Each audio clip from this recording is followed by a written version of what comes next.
یہاں مرضی نہیں چلتی کسی کی، کیوں مدینے والا ہی بلوا رہا ہے، مدینے والا ہی بلوا رہا ہے، مدینے سے بلاوا آ رہا ہے۔ اور بہت ہی پیارا شعر، یہ چکی سیدہ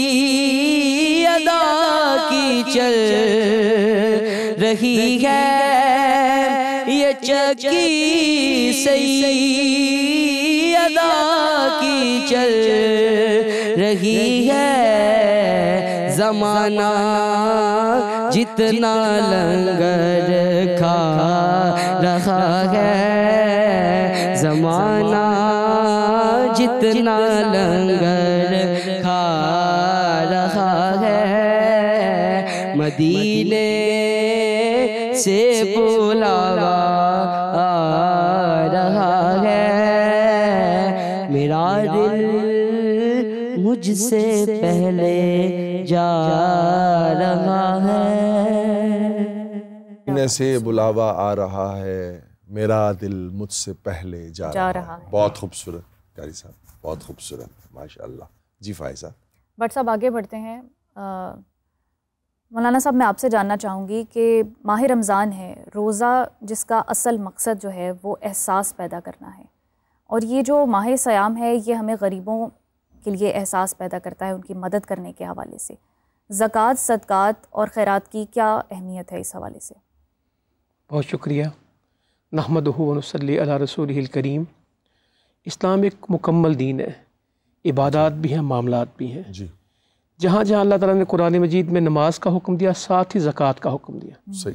نماز ایک بدنی عبادت ہے اور زکوٰۃ ایک مالی عبادت ہے، جی، اور زکوٰۃ بھی ویسے ہی فرض ہے جیسے نماز فرض ہے۔ صحیح، جو نماز اور زکوٰۃ میں فرق کرے گا وہ اسلام کو نامکمل کر دے گا۔ صحیح، اور ہے کس کے لیے زکوٰۃ؟ کا امیروں سے لی جائے گی اور غریبوں پہ تقسیم کی جائے گی۔ حدیث ہے نا کہ عمرہ سے لی جائے گی، غربا میں دی جائے گی۔ صحیح، اسلام کی بنیاد 5 چیزوں پہ ہے۔ اس بات کی گواہی دینا کہ اللہ کے سوا کوئی معبود نہیں اور محمد کریم صلی اللہ علیہ وسلم اللہ کے رسول ہیں، نماز کا قائم کرنا، رمضان کے روزے رکھنا، زکوٰۃ دینا، اور حج جو استطاعت رکھتا ہے۔ 5 چیزیں اسلام کی بنیاد ہے، اس میں زکوٰۃ موجود ہے جس کے اوپر ایک استطاعت ہے۔ اس کے بارے میں قرآن مجید میں باقاعدہ حکم بھی ہے، اور اس کو اللہ نے خود ڈیفائن کیا کہ کس کو دینا۔ انما الصدقات للفقراء والمساکین والعاملین علیہا والمؤلفۃ قلوبہم وفی الرقاب وفی الغارمین وفی سبیل اللہ وابن السبیل فریضۃ من اللہ واللہ علیم حکیم۔ کہ یہ زکوٰۃ کس کے لیے؟ فقراء کے لیے، مساکین کے لیے۔ خود بتایا کہ تم فیصلہ نہیں کرو گے بندو، اللہ تعالیٰ فرماتے ہیں میں بتاتا ہوں کہ یہ مسکینوں کو دینے ہیں، فقیروں کو دینے ہیں، اور کس کے لیے؟ جو اس کو اکٹھا کرتے ہیں۔ صحیح۔ اور جن کے دلوں میں محبت ڈالنی اسلام کی، اور جو غلام ہیں ان کی آزادی کے لیے، جو اللہ کے رستے میں جو مسافر ہیں۔ اور یہ سارے 8 مدیں بیان کی سورۃ التوبہ کے آیت نمبر، وہ ہمارے استاد بتایا کرتے تھے، سورت نمبر 8 ہے، آیت نمبر 60 ہے۔ اور اس میں پورا اللہ تعالیٰ نے زکوٰۃ کا میکنزم چیزیں بتا دی، اور کہا فریضۃ من اللہ، یہ تمہاری مرضی نہیں ہے، یہ اللہ کی طرف سے فرض ہے، اور اللہ تعالیٰ جاننے والا ہے اور حکمت والا ہے۔ زکوٰۃ علامہ صاحب فرض ہے، اور حدیث مبارکہ بھی ہے کہ اگر وہ لوگ جو مال اکٹھا کرتے ہیں وہ غریبوں کی مدد نہیں کرتے، مستحقین کو دیتے نہیں ہیں، تو وہ ان کی گردن میں ایک سانپ بن کر جو ہے وہ پھندا ڈالے گا۔ مال جو ہے ایک سانپ کی صورت میں ان کے گلے کا پھندا بنے۔ تو یہ جو واجب ہمارے اوپر صدقات ہیں، اس حوالے سے بیان فرمائیے۔ اعوذ باللہ من الشیطان الرجیم، بسم اللہ الرحمن الرحیم۔ بڑی پیاری آغا صاحب نے ایک بات کی، اس میں میں ایک لفظ اور ایڈ کرنا چاہوں گا کہ زکوٰۃ جو ہے وہ آپ کے مال کو پاک کرتی ہے، اور جو عبادت ہے یہ آپ کی روح کو پاک کرتی ہے۔ یعنی اللہ نے روح کی پاکیزگی بھی رکھی ہے، اللہ نے مال کی پاکیزگی بھی رکھی ہے۔ چونکہ یہ جو لقمہ حلال اور حرام ہوتا ہے نا، یہ بندے پہ بڑا اثر رکھتا ہے، چونکہ آپ نے جو کھانا ہے اس میں کسی کا حق تو نہیں ہے، کہیں اس میں کچھ غصب تو نہیں کیا۔ اور یہاں میں ایک مولا حسین کا فرمان پڑھ کے آگے چلوں گا۔ جب عاشور والے دن بھی مولا نے فوجی اشقیاء سے کہا نا کہ میں نے دین کو بدلا ہے، میں نے شریعت کو بدلا ہے، میں نے شریعت کس چیز کو بدلا ہے دین کی؟ تو وہ کہنے لگے، انہوں نے جب اپنی بات کی تو مولا نے فرمایا تم پر میری بات اثر نہیں کرے گی چونکہ تمہارے شکم حرام سے بھرے پڑے ہیں۔ تو اس کا مطلب اگر شکم میں حرام ہو تو حسین جیسے امام کا کلام بھی اثر نہیں کرتا۔ جو بندہ زکوٰۃ اپنے واجب جو صدقات ہیں ادا نہیں کرتا، یہ یقیناً سانپ کے اس کے بارے میں اس سے بھی سخت روایات ہیں کہ یہی مال اس کے لیے گلے کا توق بن جائے گا، یہی مال اس کے لیے اتنا بڑا عذاب بن جائے گا، پھر وہ کہے گا کاش میں نے اس میں سے حق ادا کر دیا ہوتا، کاش میں نے جس کا حق میرے ذمے تھا میں نے دے دیا ہوتا۔ اگر آپ تھوڑا سا لفظ زکوٰۃ کی جہاں جہاں آغا صاحب نے فرمایا اقیموا الصلاۃ وآتوا الزکاۃ، یعنی اس میں لفظ اعطا ہے، ایک عطا ہوتا ہے عین کے ساتھ اعطا، ایک ہوتا ہے حمزہ اور تا کے ساتھ عطا اور عطا، ان دونوں میں فرق ہے، توجہ کیجیے گا، ان دونوں میں فرق ہے۔ بندے سمجھتے ہیں کہ بھئی مال میرا ہے، گندم میں نے کاشت کی ہے، خرچہ میں نے کیا ہے، اس میں کسی کا حق میرے ذمہ کیسے ہو سکتا ہے؟ بھئی ہے آپ کے ذمہ، آپ لفظ کے اوپر غور کریں، ایک عطا عین کے ساتھ ہوتا ہے، ایک عطا حمزہ کے ساتھ ہوتا ہے، لیکن دونوں میں فرق ہے۔ جہاں حمزہ اور تا کے ساتھ آئے اس کا مطلب یہ ہے کہ اگر دینے والا لینے والے کو کچھ دے دیتا ہے تو وہ لینے والے پر احسان نہیں کر رہا، بلکہ وہ لینے والے کا حق ہے جو دینے والے کے اوپر اللہ نے واجب قرار دیا ہے۔ اور عین اور تا کے ساتھ جہاں بھی قرآن مجید میں آیا ہے اس کا مطلب ہے کہ اگر دینے والا لینے والے کو کچھ دے دے تو یہ لینے والے کا حق نہیں، دینے والے کی عطا ہے۔ جیسے کہ جناب سیدہ کے موقع پہ فرمایا اِنَّا اعطیناک الکوثر، محمد ہم نے آپ کو کوثر عطا کیا، اور یہ جو کوثر سیدہ ہم نے آپ کو عطا کی ہے یہ ہماری عطا ہے، ہمارا فضل ہے۔ تو یہاں سے آیت مجیدہ سے ایک بات سمجھ میں آ گئی کہ اگر کوئی بندہ زکوٰۃ، دیکھیں بہت ساری چیزیں جن کے اوپر زکوٰۃ ہوتی ہے، لیکن ان میں سے جو زیادہ مقدار میں ہمارے پاس جو چیز پائی جاتی ہے وہ گندم ہے۔ نہ کسی کے پاس اتنی کھجوریں ہیں، نہ کسی کے پاس اتنی کشمش ہے، نہ کسی کے پاس اتنے جانور ہیں، نہ بھیڑ بکری ہیں۔ گندم جو عام جو نصف پہ نہیں جو کاشت کرتے، یہ جو گندم کی فصل کو، اس کے لیے ایک لفظ استعمال ہوتا ہے راک، یعنی نصف کے اوپر زکوٰۃ ان پہ بھی واجب ہو جاتی ہے۔ تو بچتی گندم ہی ہے جس کے اوپر عام روٹین میں زکوٰۃ واجب ہوتی ہے۔ اب اگر بندہ یہ کہے جی میں تو اپنے مال سے دے رہا ہوں، بھائی اللہ نے آپ کے اوپر حق رکھا ہے، آپ نے اس کا حق نکالنا ہے، تب جا کے آپ کا یہ مال پاک ہوگا، اور اگر آپ نہیں دیں گے تو یقیناً اس کا عذاب جو ہے وہ آپ کو بھگتنا پڑے گا۔ پھر اس میں ذرا واضح کر دوں چونکہ بات مکمل ہو جائے، گندم چونکہ بچتی ہے جس کے اوپر عام طور پر کسانوں کے اوپر زکوٰۃ واجب ہوتی ہے، پھر اس کو پانی لگتے ہیں دو طرح کے، اس کو پانی لگتے ہیں دو طرح کے۔ ایک دفعہ یہ ہے کہ جو نہری پانی جو چل رہا ہے وہ نہروں میں جو آتا ہے دریاؤں سے، ایک وہ ہے جو ہم ٹیوبل کے ذریعے، اس کے لیے لفظ ڈول استعمال ہوا ہے، ٹیوبل کے ذریعے ہم لگاتے ہیں۔ اگر تو وہ ہے نہری پانی، پھر ٹوٹل جو آپ کی گندم ہے اس کا 10واں حصہ آپ انہی مصارف کو دیں گے جن مصارف کو قرآن مجید نے ذکر کیا ہے، فقیر، مسکین، ابن سبیل۔ اچھا یہاں پہ بھی مجھے ایک چیز کی نا بڑی، اسلام ایک مکمل ضابطۂ حیات آپ چیک کریں، مصارفین جو زکوٰۃ ہیں جو جن کے اوپر آپ نے زکوٰۃ صرف کرنی ہے، ان میں سے ایک ہے مؤلفۃ القلوب، یعنی ان کافروں کو مال زکوٰۃ دیا جائے کہ آپ جب دیں گے تو ان کے دل میں نرمی پیدا ہوگی کہ جو اسلام ہماری مالی مدد کر رہے ہیں وہ اسلام کے قواعد و ضوابط کیا ہیں، اس اسلام کے رول کیا ہیں جو ہمارے مشرک اور کافر ہونے کے باوجود ہماری مدد کر رہے ہیں، لیکن آپ نے دینی ان کو ہے جن کو دینے سے دل نرم ہو اور وہ اسلام کی طرف آئیں۔ اور اس کی مزید وضاحت بھی آپ سے لیں گے، ہمارے ساتھ جو ہے وہ نواز کھرل صاحب بھی موجود ہیں المصطفیٰ ویلفیئر ٹرسٹ کی جانب سے۔ جناب کیسے ہیں آپ، رمضان کا مہینہ کیسا گزرا؟ اللہ کا فضل بہت اچھا گزرا، خدمت کر رہے ہیں لوگوں کی، جو فاؤنڈیشن ہے خدمت کر رہی ہے لوگوں کی، آپ کس طرح سے جو ہے وہ زکوٰۃ صدقات، کون سے صدقات جو ہے وہ آپ لیتے ہیں اور مستحقین کی مدد کرتے ہیں؟ بسم اللہ الرحمن الرحیم۔ اچھا پہلی وضاحت تو یہ ہے کہ میں المصطفیٰ ویلفیئر ٹرسٹ کا سربراہ نہیں ہوں، میں اس کا ہیڈ آف میڈیا اور پبلک ریلیشن ہوں۔ ہمارے سربراہ جو ہیں وہ عبدالرزاق ساجد ہیں۔ تو ایک تو یہ ابھی علماء کی جو باتیں سنی ہیں اس کے تناظر میں یہ کہوں گا کہ یہ جو زکوٰۃ دینا ہے یہ تو ظاہر ہے فرض ہے، لیکن جو اسلام کا فلسفہ معیشت ہے، جو اسلام نے معیشت کا نظام دیا ہے اور تصور دیا ہے، وہ یہ ہے اور بڑا سادہ ہے اور بڑا واضح اور دو ٹوک ہے کہ جو آپ کی ضرورت سے زائد ہے وہ آپ کا نہیں ہے۔ تو یہ بات بھی علماء کو بیان کرنی چاہیے کہ صرف زکوٰۃ آپ دے کے اور ارتکاز دولت اگر آپ کرتے ہیں تو آپ بری و ذمہ نہیں ہو سکتے۔ اسلام کا حکم یہ ہے کہ جو آپ کی ضرورت سے زائد ہے وہ آپ کا نہیں ہے، اور اسلام قرآن مجید میں یہ بھی کہا گیا ہے بہت واضح کہ جو لوگ سونا چاندی اور روپیہ پیسہ جمع کرتے ہیں